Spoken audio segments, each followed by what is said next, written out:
Saya kasih rahasia ya. Ini diantara kita saja. Janji ya. Takbir saja, kalau paham yang dibaca, itu nikmatnya tak terlukiskan. Abu Bakar As-Siddiq radhiyallahu ta'ala anhu, itu baru takbir Allahu Akbar sudah gemetar, nikmatnya khusyuk. Ali bin Abi Thalib radhiyallahu ta'ala anhu, Sayyidina Ali bin Abi Thalib, itu pernah kena duri yang tipis, itu kan itu sakit ya, nyabutnya sulit. Apa bahasa Rusianya? Kacugak. Itu kena duri tajam, sakit dan sulit dicabut. Jadi begitu mau dicabut, terasa. Ada sahabat bilang begini, temannya, kawan beliau, saya tahu kapannya waktu yang tepat untuk mencabut. Begitu takbir, Allahu Akbar, takbir, itu dicabut durinya. Bahkan tidak ada perubahan di ekspresi wajah, sama persis dengan saat itu. Hanya satu kalimat, Allahu Akbar. Ucapkan di lisan, terjemahkan di pikiran. Allah Maha Besar. Di pikiran kita mengikuti, menerjemahkan. Sebab kalau pikiran tidak mengikuti, setan memiliki celah. Namanya khanzab. Ada setan penggoda orang sholat namanya khanzab.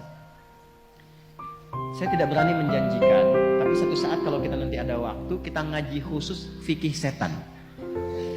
Sepakat? Halo, jangan lihat saya begitu ya. Nanti ada 9 jenis setan yang harus kita waspadai. Dari mulai setan wudhu, setan rumah, setan kantor, terus setan pasar. Ada bu, setan pasar. Sekarang sudah mulai keren di mall, gitu. Itu yang bikin ibu kalau ke mall itu pulang ke rumah masih ingat tas yang ibu lihat itu. Nah itu artinya pengaruh setan melekat sampai ke rumah, gitu. Ibu belanja tuh, padahal beli makanan aja, tapi pulang ke rumah mau tidur, Pak tadi ada yang bagus deh Pak, tas di sana itu, gitu. Nah itu ikut tuh. Udah lama tas kan masih banyak tuh, yang penting fungsinya bisa jadi ibadah. Oh iya ya Pak, ya Allah itu kan dihisap. Tapi yang tadi juga bagus kok Pak itu. Itu ke bawah. Itu setan pasar. Ya. Nah ini setan orang menggoda orang sholat. Kata Nabi langsung dalam hadisnya, ketika kita mulai bertakbir, idza kabbara aw bima ma'nahu kama qala Rasulullah sallallahu alaihi wasallam, fayaqulu syaitan, maka setan mulai beraksi. Ya. Dia berkata, uzkur kada, ingat ini, ingat itu. Ini kalimat ini sering saya sampaikan. Tadi kan sebelum Isya ya, waktu sebelum takbir kan kita fokus saja kan. Istau, sudah tahu, khusyuk, fokus. Gak ada ingat apa-apa. Tapi begitu takbir, Allahu Akbar, langsung muncul semua di kepala tuh. Ini hujan berhenti apa enggak? Ini pulang bagaimana? Ya kan? Dan sebagainya. Muncul, betul kan begitu kan? Muncul kan? Betul. Nah, berarti hadisnya benar. Dan Nabi nggak mungkin salah karena ada petunjuk wahyu. Hatta la yash'ura lil musalli kam raqatan yusalli. Sampai ada orang sholat itu tidak menyadari berapa rakaat sebetulnya dia sedang menunaikan sholat. Pasti terjadi. Nanti subuh kejadian nih besok nih. Jadi begitu Anda takbir dari mulai tahajud, kalau yang tahajud, nanti kata-kata saya ini akan muncul lagi tuh. Allahu Akbar, ingat nih setan akan menggoda ini. Itu setan. Itu setan. Walaupun dia datang untuk mengingatkan, tapi tetap dia setan. Dia setan. Cara mengatasinya bagaimana? Nah, jadi mengetahui, memahami bacaan sholat itu menjadi penting untuk menepis itu. Jadi begitu bertakbir Allahu Akbar, pikiran menerjemahkan Allah Maha Besar, hati meresapi langsung. Ya Allah, aku berikrar Engkau yang Maha Besar. Tapi sebelum sholat bahkan aku membawa kebesaran dalam kehidupan. Sombong kepada kawan, merasa yang paling hebat dengan pasangan, yang tinggi dibandingkan dengan kawan, merasa yang paling agung, tinggi kedudukan dan sebagainya. Dibawa, bagaimana kalau Engkau wafatkan aku sekarang dan aku merasa dalam kebesaran itu, tobat ya Allah.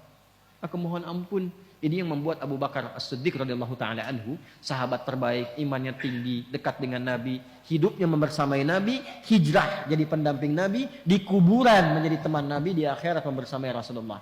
Itu takbir Allahu Akbar sampai menangis mengingat itu. Maka dalam kesadaran itulah kita mengucapkan Allahumma ba'id baini wa baina khataaya kama ba'adta bainal masyriqi wal maghrib. Khataaya, ya kecil di belakang itu ya pengakuan. Ya Allah, saya mengakui saya ini banyak salahnya. Hamba ini banyak maksiatnya ya Allah.